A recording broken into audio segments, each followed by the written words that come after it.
Hello बच्चों, Saraswati academy में आप लोगों का स्वागत है।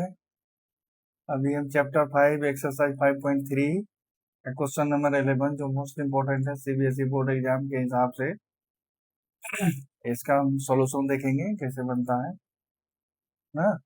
क्वेश्चन है, if the sum of the first n terms of an AP is 4n minus n square, what is the first term, that is s1, what is the sum of the first two terms। मैंने कहता है कि the sum of the first n terms of an AP is given by, मैंने अभी हम लोग S N निकालना सीखे, n/2 2a plus n minus one into D ना। तो उसी को कह रहा है कि 4n माइनस n स्क्वायर के रूप में है एस एन ना। तो कहता है फर्स्ट टर्म क्या है और फर्स्ट टर्म सेकेंड टर्म का सम क्या है, सेकेंड टर्म क्या है, थर्ड टर्म क्या है, 10th टर्म क्या है और nth टर्म क्या है, ये निकालना है।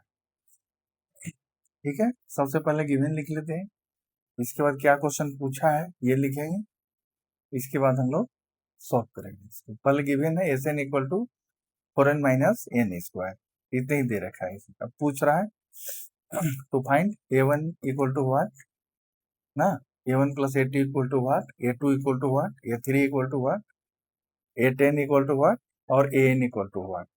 ठीक है, तो इसमें करना क्या है, 10 और 11 वाला क्वेश्चन में आप सीधा डायरेक्ट देखिए, ऐसे आप यूलाई की सब गाइड में देखिएगा तो वो लोग थोड़े दूसरे तरीके से बनाते हैं ना। वो बच्चों को थोड़ा जल्दी समझ नहीं आता, स्क्वायर पे स्क्वायर निकालो, a माइनस बी का होल स्क्वायर तोड़ो फोड़ो, है ना। तो बच्चे ज्यादा लाइक नहीं करते हैं उसको, आप सिंपल तरीके से करिए। 10th और 11th क्वेश्चन में क्या ये यही फर्क है, तो उसमें एक ही बार माइनस करना है, इसमें दो बार माइनस करना है। जैसे 10 में एक बार आप माइनस किए तो 11 में आप दो बार माइनस करिएगा। क्यों, इसमें एस दे रखा है उसमें एन दे रखा था, तो एन का वैल्यू जैसे 1 2 3 पुट कर दिए a1 वाला a हो गया और d बराबर a2 माइनस a1 कर दिए, बस निकल गया। अब इसमें है कि जैसे सबसे पहले आप निकालिएगा तो s1 का वैल्यू निकलेगा, फिर s2 का, फिर s3 का, और फिर आप जैसे s1 बराबर a1 ये बराबर a होगा ना। अब a2 के लिए आपको s2 माइनस s1 करना पड़ेगा, a3 के लिए s3 माइनस s2, s4 के लिए s4 माइनस s3 ना। तो इसमें हम पहले s1 s2 s3 s4 निकालेंगे, फिर उसको माइनस करके a1 a2 a3 निकालेंगे, फिर उससे हम d निकालेंगे, तो a और d हमको निकल जाएगा। इसके बाद सारे टर्म हम निकाल देंगे। तो देखते हैं कैसे इसको हम करेंगे। तो एस एन पहले लिखा हुआ है, इसको हम लिख लेते हैं, S N equal to 4n minus n square, इसमें है, इसमें भी पुट n इक्वल टू 1 2 3 ना, डॉट डॉट, तो s1 equal to 4 into 1 minus 1 का square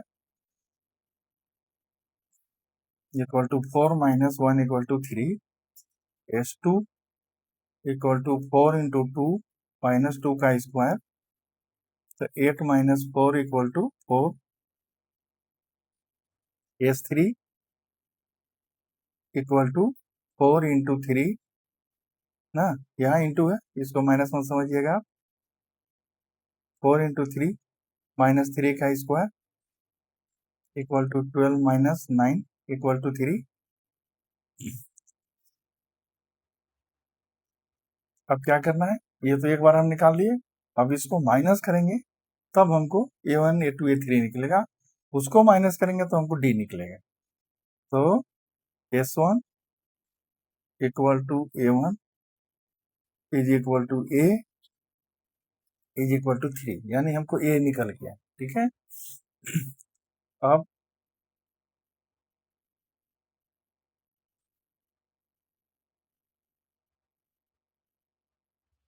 s2 minus s1, s2 तो हमारा यही निकल गया, 4 a1 प्लस a2। अब s2 minus s1 4 minus 3 is equal to 1। अब s3 माइनस s2 ना,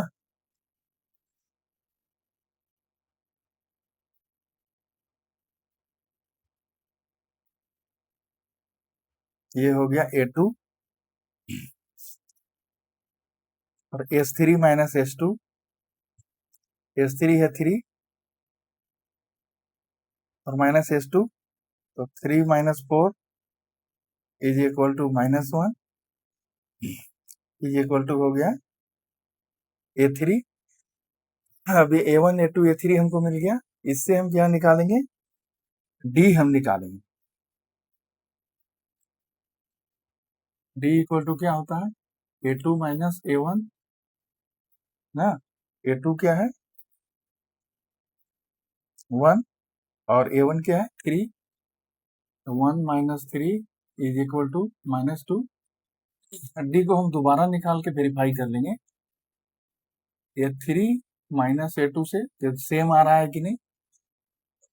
एक निकालिएगा तो इससे तो आपको पता नहीं चलेगा कि सही निकाले कि गलत निकाले, दोबारा निकाल लीजिए, अगर सेम आ गया तो समझिए कि हमारा D सही निकला है, तो आप आगे बढ़िए। तो A3 है -1 और A2 है 1, -1 इक्वल टू -2, यानी सेम निकल गया D का वैल्यू। तो D हमारा सही है। अब हम यहाँ लिखेंगे A1 equal to A equal to 3। अब देखिए हम आंसर लिखने लगे, A1 पूछ रहा है, A1 plus A2, A1 plus A2, S2 में आपका आ गया A1 प्लस A2 4। कैसे देखिए, आप जोड़ के देख लीजिए, A1 3 और A2 कितना है 1, 3 प्लस 1 4, 4। इसके बाद कहता है A2 तो हम निकाल ही लिए हैं 1, यहाँ A2 हम निकाल रखे हैं, A2 1 निकाल रखे हैं, A3 यहाँ देखिए A3 है -1 निकाल रखे हैं।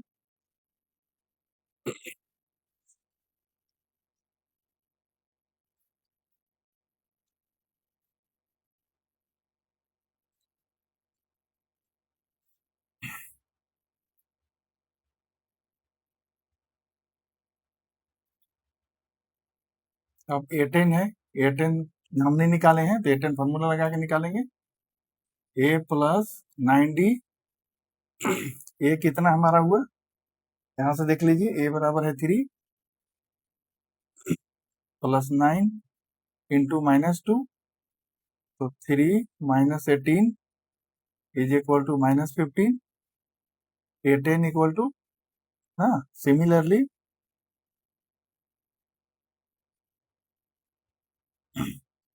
AN equal to A plus N minus 1 into D, A कितना है 3 plus N minus 1 into D कितना है -2, सॉल्व कर लेंगे, 3 माइनस 2N प्लस 2, ये कितना हो जाएगा 3 plus 2 minus 2N is equal to 5 minus 2N।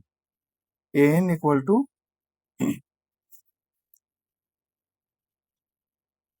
AN equal to 5 minus 2N निकल गया, अब तो सारा सॉल्व हो गया। अब इसको एक बार जैसे आप सहूलियत के लिए टीचर के आप एक बक्सा जैसा बना के लिख दीजिए,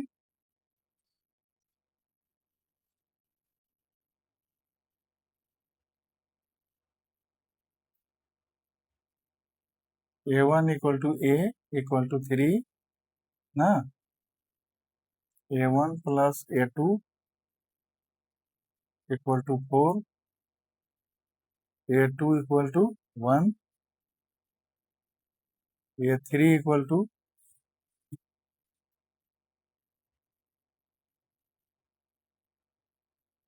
-1, इसके बाद A10 इक्वल टू -15 और AN equal to 5 minus 2N। यही आपका फाइनल आंसर हो गया। इधर यूलाइक वाले में क्या करवाते हैं लोग, ऐसे अब जो हम बना लिए तो आपको दिखा दे रहे हैं, AN इक्वल टू वो लोग डायरेक्ट SN माइनस 1 लिख देते हैं ना, तो ये इसमें थोड़ा जैसे लफड़ा होता है आपको, जैसे 4 यहाँ 4 एन की जगह पर n-1 रखना पड़ेगा, फिर n स्क्वायर, फिर उसको सोल्व करो, फिर उसको n निकलता है इससे ना। तो वो थोड़ा उल्टा पलटा होता है, इसमें आसान है, एक एक करके आपको निकालना है, तो आप आसानी से निकाल लेंगे।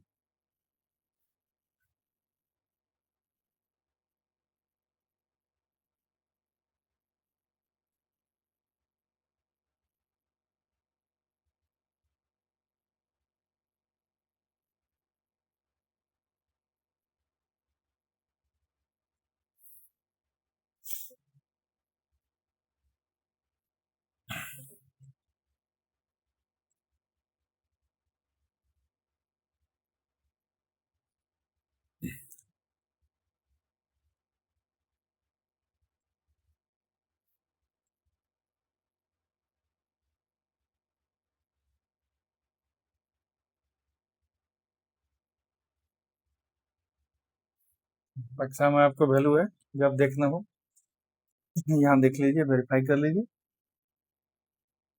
इस तरह से आप लोग प्रैक्टिस करते रहिए ना, अच्छे नंबर आना ही है, कोई नहीं रोक सकता है। अगर इतना प्रैक्टिस आप कर लेंगे तो आना ही है ना। इस क्वेश्चन का तो मैंने पक्का प्रैक्टिस करना ही करना है। इसमें से थोड़े काट के चाहे कम कर दे एक दो स्टेप, जैसे एन एन कम कर दे, या A10 कम कर दे, या A3 A2 ऐसे मतलब काट कम करके भी पूछता है, लेकिन पूछेगा जरूर। सबसे ज्यादा चांस रहता है 10 और 11 को पूछने का। धन्यवाद, मिलते हैं अगले वीडियो में क्वेश्चन नंबर 12 13 के साथ। और जब